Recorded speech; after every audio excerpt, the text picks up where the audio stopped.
काला जादू की बात कर रहे हैं तो नेक्स्ट किसी ने काला जादू का ही पूछा है कि कब्रों पर काला जादू किस तरह से किया जाता है। मुर्दों के साथ जो काला जादू होता है ना, उसके दो तरीके होते हैं। एक तो आपको याद है बहुत मशहूर वाकया, आमिर लियाकत जब आलिम ऑनलाइन करते थे, एक फ़ोन आया उनको मियाँ बीवी का। उन्होंने पूछा मसला कि हम उम्रा करने गए थे तो लेकिन मेरी बीवी को काबा नज़र नहीं आया। ये बहुत मशहूर वाकया है, ये मैंने अपने YouTube चैनल पे सुनाया था। फिर लोगों ने सॉरी शायद मैंने नहीं सुना। अच्छा वो हुआ, उसने कहा जी उन्होंने कहा जी काबा नज़र नहीं आया, क्या मतलब कोई बिनाई का इशू है, कोई ऐसा मसला? क्या नहीं, बिल्कुल ठीक है, लेकिन उसको काबा नज़र नहीं आ रहा था। इसका क्या रीज़न है? हम बड़े परेशान होके आए हैं तो रो रो के उसका बुरा हाल है, आप गाइड करेंगे? उन्होंने इससे पूछा कि आपकी बेगम क्या बात है, कोई गलती कोताही आप क्या करती हैं? उसने ऐसे पूछा। उसने कहा कि मैं मुर्दों को गुस्ल देती हूँ। तो उसने कहा अच्छा मुर्दों को गुस्ल देती हैं, ये तो बड़ा अच्छा काम है। तो फिर उसने कहा कि आप कोई ऐसी बात, कोई उसकी मेमोरी जो आपको खटकती हो, जो किसी मुर्दे को गुस्ल देते हुए कोई ऐसी बात आपको याद रह गई हो? उसने कहा एकदम हाँ मुझे एक चीज़ याद है, मैंने ज़िंदगी में एक बार मेरे साथ एक वाक़या हुआ जो वो ये था कि वो कोई मियाँ बीवी एक्सीडेंट में मरे, उनके 2 बच्चे थे। तो वालदा को मैंने गुस्ल दिया, उनकी बच्चों की माँ को ना। तो मुझे उसके देवर ने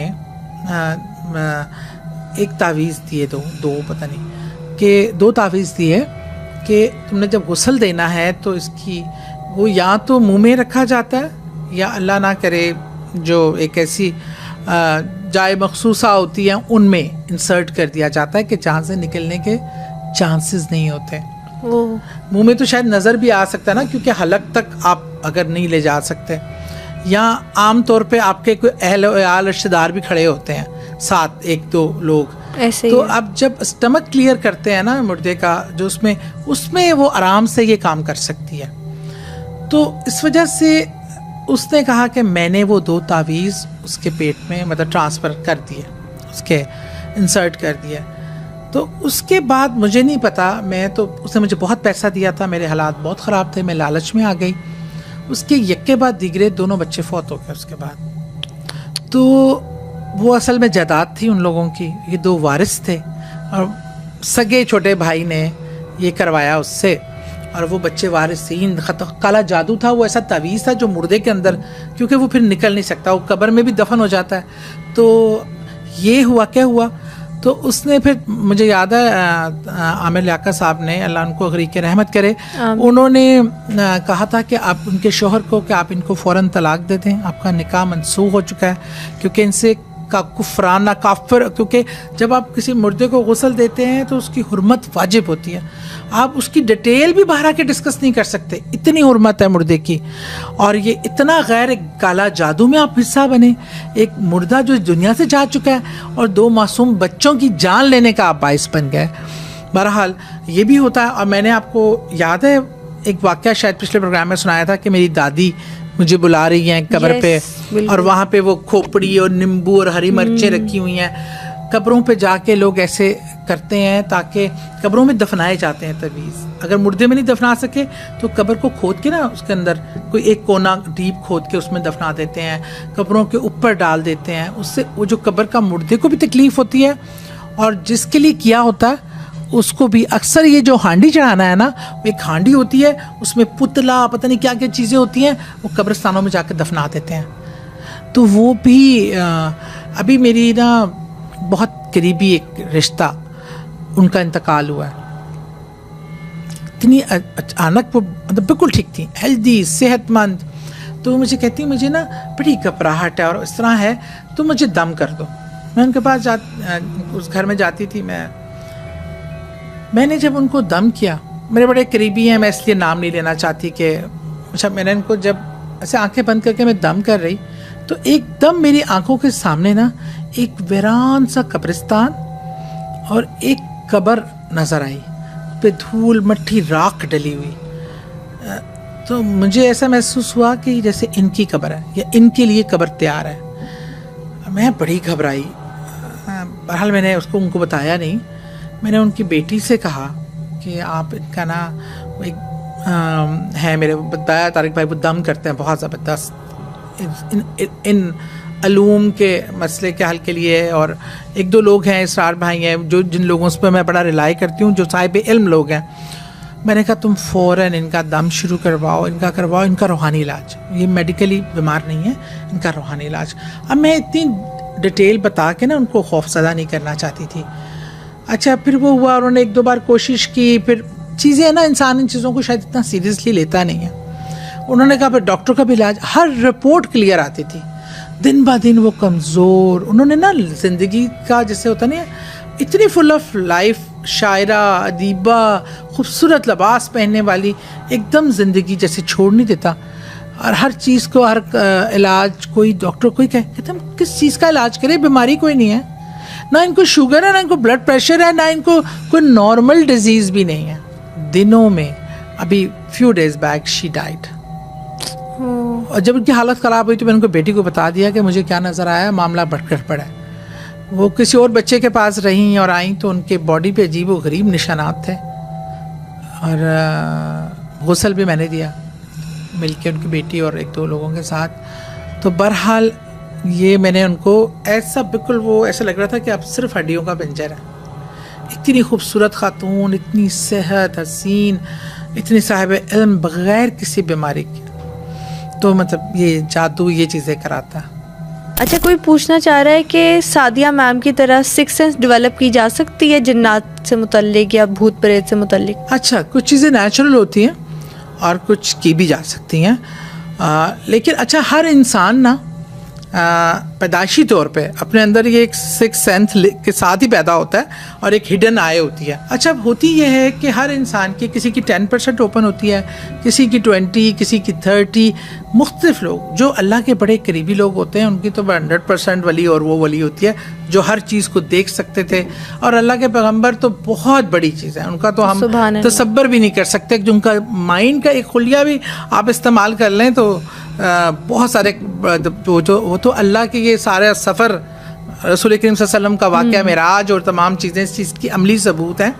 लेकिन हम आम इंसानों को भी अल्लाह ने, क्योंकि अपना पैगंबर, अपना पैगाम देने वाला रखा है, अपना दोस्त बनाया इंसान को, तो दी हैं। लेकिन अच्छा, कुछ को अवेयरनेस होती है। आप देखिए, किसी ना किसी से आप पूछें, काफ़ी लोगों को कुछ ना कुछ इंट्यूशंस आती हैं या कुछ पता भी चलता है, उन सब की वो इंटरनल आए हैं। लेकिन ऐसे यकीनन बहुत सारे वज़ाइफ और चीज़ें हैं जिन्हें करने से आप उस इल्म में घुसने, जब उसको पढ़ोगे, स्टडी करोगे, तो फिर आपकी वो इंटरनल आय ज़्यादा खुलती है, या किसी रूहानी एक्सपीरियंस से भी ये और ज़्यादा ओपन हो सकती है। लेकिन ऐसे नहीं होता कि आप किसी दिन सोचें और वो खुल जाए, ये तो अल्लाह की तरफ से होती है।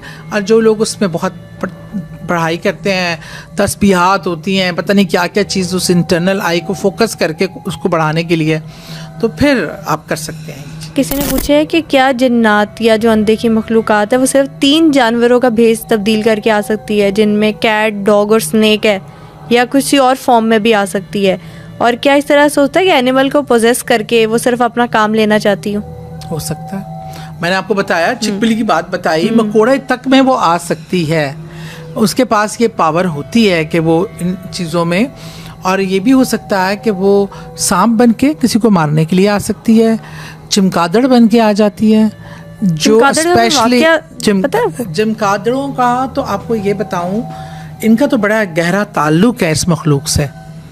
और इनमें जो ख़ास तौर पे जो फीमेल, जिन्हें हम चुड़ैल जिस ज़बरे में कहते हैं ना, जैसे हम ड्रैकुला का एक कॉन्सेप्ट है ना, ड्रैकुला असल में एक सुना था मैंने, जिसका कंफर्म नहीं है, कि एक ऐसा आदमी था, उसको कोई डिजीज़ ऐसी थी जो ब्लड की उसको पीने की अर्ज होती थी। और उसके बाद वही मुझे लगता है, जो मैंने उसकी जो चीज़ें पढ़ी हैं कि जिस कॉन्सेप्ट को लेके ड्रैकुला फिल्म बनाई गई ये वो, लेकिन असल में इस तरह के जो विच क्राफ्ट करते थे ना लोग, वो ऐसी ख़वातीन, अच्छा ये अंग्रेज़ों के ज़माने की पुरानी आप फिल्में भी देखें ना, उसमें भी ये मौजू डिस्कस होता है, इनको ज़िंदा जला दिया जाता था। इनके ऐसे ऐसे पूरी जगहें हैं जहाँ विच क्राफ्ट होता था, जहाँ पे ये मेल और फीमेल, इनमें ये खून पीना भी शामिल था। विच क्राफ्ट के लिए आपको सीखने के लिए काला जादू, आपको पता है खंजीर का खून पिलाया जाता है, इंसानी खून पिलाया जाता है,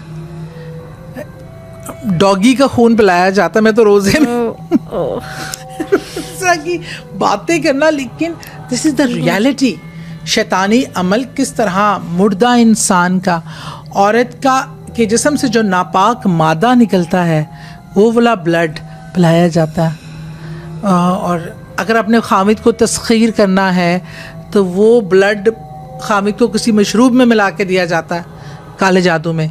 इस हद तक जब मुझे पता चला करहत ये के मैंने आपके भी अंदर बातें एक सुनी हैं। नापाक चीज़ चली गई तो आपके अंदर सारा सिस्टम नापाक करना, फिर आप टारगेट ईजी हो जाते हैं ना। क्यों कहा गया है कि आप बावजू रहें हर वक्त, बावजू।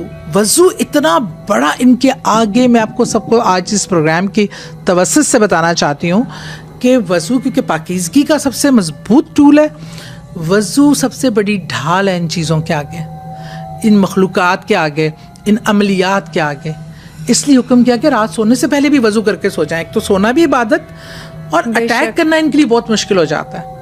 वजू इतनी मजबूत चीज़ है, इसलिए रसूल करीम सल्लल्लाहु अलैहि वसल्लम ने बारहा फरमाया कि वजू को बहुत खुशू खुजू से करो, अच्छे तरीके से करो कि वो उसका कोई हिस्सा आपका खुश्क ना रह जाए। आप ऐसी ब्लेसिंग में आते हैं उसमें। क्या कहते हैं कि आप अगर सर में ज़्यादा दर्द है, आप वजू कर लें, आपके सर की दर्द बेहतर हो जाती है, क्योंकि वो दर्द अक्सर नजर बद की वजह से होती है।